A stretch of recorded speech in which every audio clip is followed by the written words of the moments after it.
بسم اللہ الرحمن الرحیم نحمدہ ونصلی ونسلم علی رسول الکریم وعلی آلہ وصحبہ اجمعین۔ ناظرین السلام علیکم ورحمۃ اللہ وبرکاتہ۔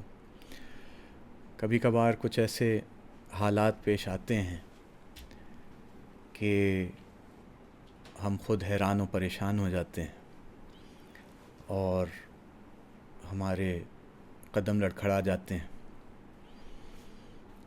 اور ہوش و حواس بھی شاید ساتھ نہیں دیتے۔ ایسے موقع پر پھر ہمارے بچے ہم سے پوچھتے ہیں بابا کیا ہو رہا ہے، ابو، امی، میم، سر،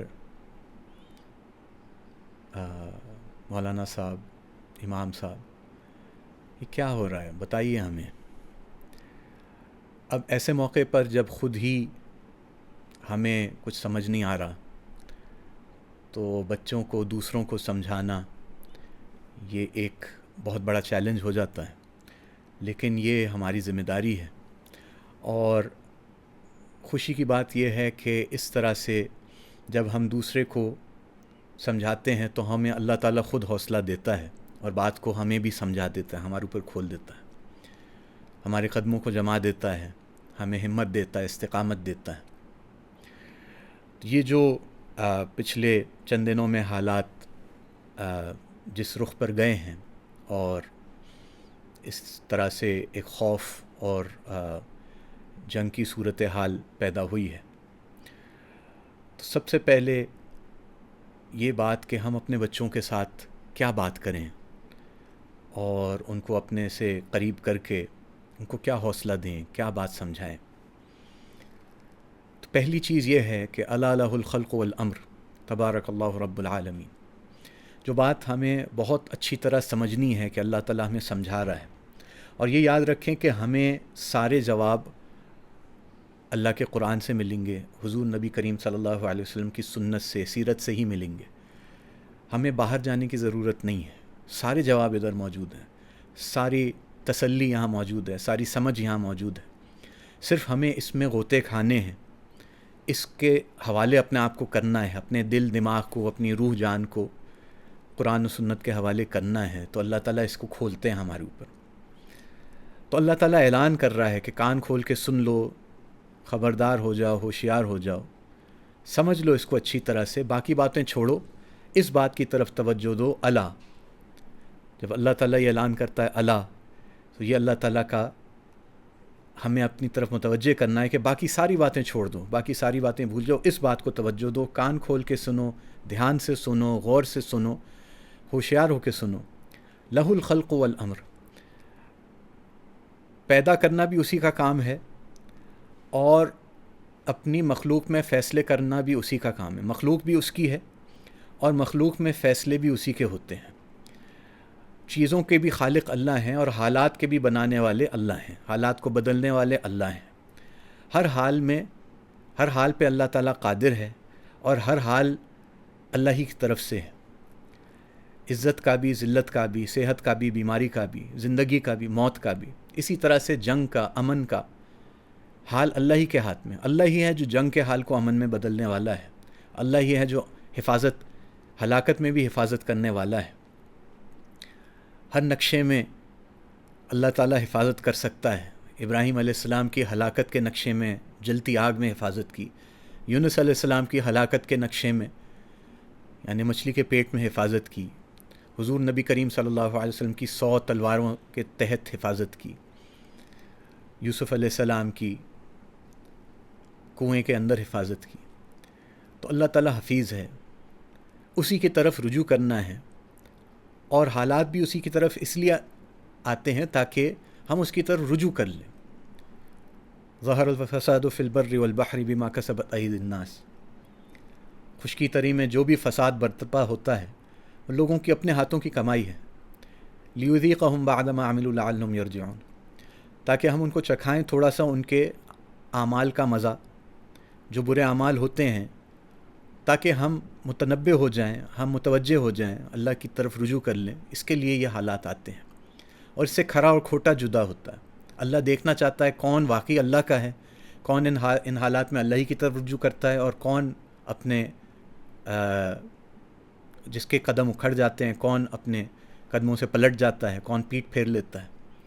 تو یہ چھانٹی ہوتی ہے اللہ کی طرف سے، اس لیے ایسے حالات آتے ہیں. تو ہم اپنے بچوں کو یہ بتائیں گے کہ اللہ تعالیٰ صرف آزما رہے ہیں، اللہ ٹیسٹ لے رہے ہیں، ہمارا امتحان لے رہے ہیں کہ ہم جمتے ہیں، ہم اللہ کے رسول صلی اللہ علیہ وسلم کے ساتھ جمتے ہیں، مسلمانوں کے ساتھ جمتے ہیں، اپنے ملک، اپنے قوم، مسلمانوں کا ملک ہے ہمارا، اپنے پاکستان کے لیے کھڑے ہوتے ہیں، اس کے لیے جمتے ہیں، یا ہمارے قدم بھی لڑکھڑا جاتے ہیں. ہمیں بتانا ہوگا کہ جنگ بھی ہوتی ہے، یہ ایک تلخ حقیقت ہے زندگی کی. زندگی میں بہت سی کڑوی چیزیں ہوتی ہیں جو نہیں ہونی چاہیے لیکن ہوتی ہیں، اور بہت سی چیزیں ہمارے قبضے میں نہیں ہیں. ہمیں انہیں بتانا ہے کہ گھر بھی اجڑ جاتے ہیں، جانیں بھی جاتی ہیں، شہادتیں بھی ہوتی ہیں، اور پھر دوبارہ زندگی شروع ہوتی ہے. تو یہ ہوتا ہے. یہ ہو سکتا ہے کہ بہت دور، ابھی 2 سال سے کچھ فاصلے پہ دور ہوتا رہا ہے، لیکن ہم نے شاید اس کی طرف توجہ نہیں کی، ان کا ساتھ نہیں دیا جو غزہ والوں کا، یمن والوں کا، شام والوں کا کئی سالوں سے ہو رہا. تو اب یہ مصیبت گھر بھی آئی ہے. تو دور بھی ہو سکتا ہے، قریب بھی ہو سکتا ہے، پڑوس میں بھی ہو سکتا ہے، ہمارے اپنے گھر پہ بھی ہو سکتا ہے. تو ہمیں ہمت نہیں ہارنی ہے، ہمیں دل برداشتہ نہیں ہونا، ہمیں گھبرانا نہیں ہے، حالات سے متاثر نہیں ہونا، ہمیں صرف اللہ کی طرف دیکھنا ہے. کوئی بات نہیں، جو بھی حال آئے اللہ ہمارے ساتھ ہے، کوئی بات نہیں. ہم ہمت دیں، ایک دوسرے کو ہمت دیں، اور اپنے ایک دوسرے سے ہمت لیں، اور جو بھی ہم خیر کے کام کر رہے ہیں وہ کام کرتے جائیں، بغیر متاثر ہوئے، بغیر اپنی خیر کو نہیں چھوڑنا. جو اچھا کام کر رہے ہیں، پڑھائی کر رہے ہیں، پڑھائی کرتے جائیں. ہم جو اگر حلال کما رہے ہیں، اپنے جاب پہ، بزنس پہ جا رہے ہیں، ہم جاری رکھیں، احتیاط اپنی جگہ، لیکن اپنی زندگی ہم جاری رکھیں، اللہ کے حکموں کو پورا کرتے رہیں، اللہ کے حکموں کو سامنے رکھتے ہوئے، اپنی ذمہ داریوں کو سامنے رکھتے ہوئے ہم آگے چلتے رہیں. ہمیں چاہیے کہ ہم مضبوط رہیں، متحد رہیں، ایک دوسرے سے جڑے رہیں. دشمن چاہتا ہے کہ ہم بکھر جائیں، ٹوٹ جائیں، فرقوں میں بٹ جائیں، سیاسی پارٹیوں میں بٹ جائیں، زبان اور نسل کی بنیاد پہ ٹوٹ جائیں، بٹ جائیں، قومیت، لسانیت اور صوبائی لیول پہ ہم ٹوٹ جائیں. یہی تو دشمن چاہتا ہے. تو جو یہ کر رہا ہے وہ تو دشمن کا ساتھ دے گا پھر. اس لیے ہمیں متحد ہونا ہے، یکجہت ہونا ہے، متفق ہونا ہے، اور اکٹھے اپنے ملک، اپنے قوم کے لیے، اپنی افواج کے لیے ان کے ساتھ کھڑا ہونا ہے. ہم اپنی افواج کے ساتھ ہیں. ہم اپنے بچوں کو بتائیں کہ بیٹا ہم اپنے پوری طور پہ پاک فوج کے ساتھ، پاک فضائیہ کے ساتھ، پاک بحریہ کے ساتھ، ہم ان کے ساتھ کھڑے ہیں، اور ہماری دعائیں ان کے ساتھ ہیں، ہمارے جذبات ان کے ساتھ ہیں. اگر ضرورت پڑے تو ہماری جانیں بھی ان کے ساتھ ہیں. یہ جذبہ اپنے بچوں میں بھی ہم پیدا کریں، چاہے جھوٹے منہ ہم بول رہے ہیں، لیکن اپنی زبان پہ یہ لائیں. کلمے کے لیے، ایمان کے لیے، اسلام کے لیے ہم اپنی جان دینے کے لیے بھی تیار. یہ غیرت جہاد مٹتی چلی گئی. 2-3 جنریشنز ایسی گزری کہ یہ بات بالکل ہی مٹا دی گئی. ہر چیز کا ایک فائدہ اٹھایا جاتا ہے کبھی، لیکن ہم تو اللہ کے حکم کو سامنے دیکھ کے چلیں گے. ہم اپنے بچوں کو اس پہ بھی تیار کریں، یعنی ہم آگے کا دیکھیں، لانگ ٹرم ہماری پلاننگ ہو. اپنے بچوں کو ہمارے اندر تو یونٹی کا ایک یہ بھی مقصد تھا کہ زیادہ سے زیادہ ہمارے لڑکے ISS بھی کریں اور فورسز میں جائیں، اچھے دیندار اور ویلیوز والے اور مورلز والے اور ثابت قدم ایسے جوان ہمارے پھر یہ فورسز میں جائیں اور جو ہے اس کی آفیسرز بنیں. تو اب ہمارے بھی یہی ارمان ہو اپنے بچوں کے لیے بھی، اور اس کی تیاری کریں، ان کو تیار کرائیں. یہ بھی ایک ہمارے لیے اہم ہدف ہے.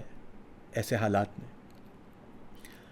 ہمیں یہ بات سمجھنی ہے کہ کبھی جیت بھی ہوگی، کبھی ہار بھی ہوگی، کبھی فائدے بھی ہوں گے، کبھی نقصان بھی ہوں گے.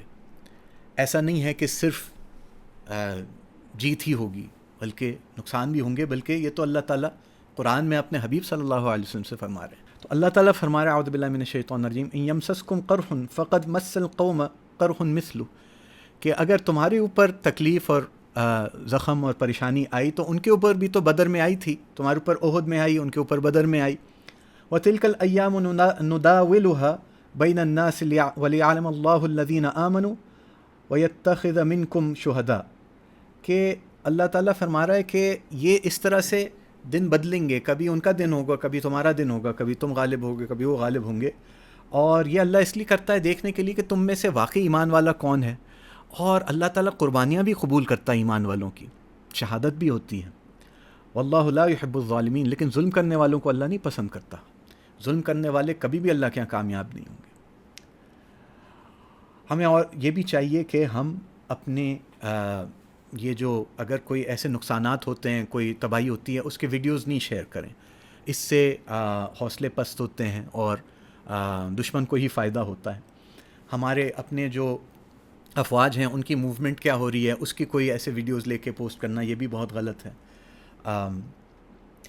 ایسے موقع پر ہم توبہ کریں، اپنے گناہوں کو دیکھیں اور اپنے گناہوں سے توبہ کرنے کی فکر کریں۔ پوری امت کا غم ہو ہمیں۔ پچھلے دن عجیب سی بات ہوئی تھی کہ قریب میں اتنی زور سے میوزک بج رہا تھا انڈین گانوں کا، بہت ہی واہیات قسم کے، فاحش قسم کے گانے اور بجانا ہو رہا تھا، اور اتنی دور تک آواز گونج رہی تھی۔ میرا تو دل کیا کہ میں کہیں کسی طرح سے ان کو رپورٹ کروں کہ یہ کوئی غدار یہاں پہ تو نہیں ہے۔ یعنی اس حالت میں بھی اتنی گھٹیا حرکت کرنا، اس حالت میں بھی دل ایسے مردہ ہونا، یہ بہت افسوس کی بات ہے۔ ہمیں اس بات کی اہمیت اپنے گھر میں بھی، اپنے محلے میں، ہر جگہ کہ کوئی نماز نہ چھوڑے۔ نماز کا چھوڑنا یہ بدترین گناہ ہے، اور اس کی وجہ سے یعنی اللہ تعالیٰ کے غضب کو دعوت دی جاتی ہے۔ تو جتنے بھی گناہ ہیں ان کی وجہ سے غضب آتا ہے، حالات آتے ہیں، تو ہم اپنے گناہوں سے توبہ کریں۔ مسجد زیادہ سے زیادہ جائیں، اپنے بچوں کو، لڑکوں کو خصوصاً لے کر جائیں مسجد، کم از کم روزانہ ہمارا مسجد آنا جانا ضرور ہو اپنے بچوں کے ساتھ، اور دعاؤں کا خوب اہتمام ہو۔ بہت سی دعائیں آپ کو پہنچی بھی ہوں گی اس عرصے میں، مختلف لوگوں نے فارورڈ کی ہوں گی۔ ایک دو باتیں آپ کے سامنے میں عرض کر دوں ان کے علاوہ یا ان کے ساتھ ساتھ، یا کہ ابو سعید خدری رضی اللہ عنہ فرماتے ہیں کہ ہم نے خندق کے موقع پر، جب کہ سخت ترین حالات تھے، ہمارے قدم اکھڑے ہوئے تھے، اور یعنی وزلزلوا زلزالا شدیدا، اور القلوب لدى الحناجر، کہ جب کلیجے جو منہ کو آئے ہوئے تھے، تو میں نے پوچھا یا رسول اللہ اس وقت ہمیں کیا دعا کرنی چاہیے؟ ہمارے کلیجے تو منہ کو آئے ہوئے ہیں، ہمیں جان پہ جان آئی ہوئی ہے، بھوک ہے، افلاس ہے، سخت ٹھنڈ ہے، 10,000 کا لشکر، ہم تھوڑے سے ہیں۔ تو حضور صلی اللہ علیہ وسلم نے فرمایا کہ ہاں ضرور اس وقت یہ دعا کرو، اللہم استر عوراتنا و آمن روعاتنا، اللہم استر عوراتنا و آمن روعاتنا۔ اس کے آگے دوسری روایات میں بھی جو دعا ملتی ہے وہ اللہم احفظنا من بین ایدینا ومن خلفنا وعن یمیننا وعن شمالنا ومن فوقنا ونعوذ بعظمتک ان نغتال من تحتنا۔ اس سے حفاظت ہے۔ تو یہ مسنون دعائیں ہیں، اور آپ صلی اللہ علیہ وسلم اس طرح بھی مختلف موقع پر دعا کرتے تھے، اللہم انی اعوذ بک کا پڑھتے، لیکن اللہم انا نعوذ بک ہم پڑھ لیں، سب کو اپنی دعا میں شامل کر لیں۔ اللہم انا نعوذ بک من جہد البلاء و درک الشقاء و سوء القضاء و شماتت الاعداء۔ اے اللہ میں تجھ سے تیری پناہ مانگتا ہوں کوئی ایسی مصیبت سے جو بہت بڑی مصیبت آ جائے میرے اوپر، یا کوئی ایسی جو ہے بدبختی کا میں شکار ہو جاؤں، یا کوئی ایسا فیصلہ جو میرے خلاف یعنی میرے لیے بہت مشکل ہو جائے، اور یا میرے دشمنوں کا خوش ہونا، دشمنوں کے خوش ہونے سے کہ وہ ہمارے نقصانات کو دیکھ کے خوش ہوں۔ اور حضور صلی اللہ علیہ وسلم کی دعا ہے اللہم انا نجعلک فی نحورہم ونعوذ بک من شرورہم، یہ زیادہ سے زیادہ پڑھنی چاہیے۔ اللہم انا نجعلک فی نحورہم ونعوذ بک من شرورہم، اے اللہ ہم تجھے ان کے گریبان پہ ڈالتے ہیں اور ان کے شر سے تیری پناہ مانگتے ہیں۔ اور قرآن کی آیت ہے ربنا افرغ علینا صبرا وثبت اقدامنا وانصرنا علی القوم الکافرین، تو اس کا بھی اہتمام کریں۔ اللہ تعالی ہمیں ہمارے بچوں کی حفاظت فرمائے اور امن کے حالات نصیب فرمائے، اور ہماری افواج کی اللہ مدد فرمائے، جہاں جہاں مجاہدین ہیں اللہ تعالیٰ سب کی مدد فرمائے۔ صلی اللہ تعالیٰ علی خیر خلق محمد وعلی آلہ وصحبہ اجمعین، آمین۔